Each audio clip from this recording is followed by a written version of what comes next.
60 soniyada hayotingdagi eng katta 6 ta qo'rquvni yo'q qilaman.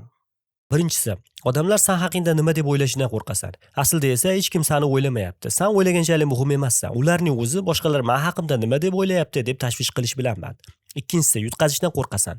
Lekin harakat qilmayotganing bilan sen allaqachon yutqazyapsan. Hayotingni o'zgartirmoqchi bo'lsang, xato qilishing shart. Boshqa yo'li yo'q. Uchinchisi, odamlar seni yomon gapirishidan qo'rqasan. Ko'p hollarda ularning tanqidi o'zlariga bo'lgan ishonchsizlikning aksidir. Hayotda yutayotgan insonlarning sen bilan ishi yo'q. Faqat yutqazayotganlar boshqalarni muhokama qiladi. To'rtinchisi, men hali tayyor emasman deb o'ylaysan. Haqiqat shuki, sen hech qachon o'zingni to'liq tayyor his qilmaysan. Bu hissiyot yo'qolmaydi. Farqi shundaki, ba'zilar shunga qaramay harakat qiladi. Beshinchisi, qizlardan qo'rqasan. Voyaga yetgan erkak bo'la turib, bir qiz xabaringga javob bermaganida tushkunlikka tushyapsanmi? O'zingni qo'lga ol. Oltinchisi, o'limdan qo'rqasan. O'lim faqat senga berilgan hayotni bekorga o'tkazgan bo'lsangina dahshatli. Alloh qalbingga orzularni bekorga solmagan. U seni ularga erisha olishingni biladi. O'lim qo'rquvi aslida noma'lumlik qo'rquvi xolos. Agar shu videoni ko'rganingdan keyin ham hech narsa qilmasang, unda bu tanlov faqat o'zingniki.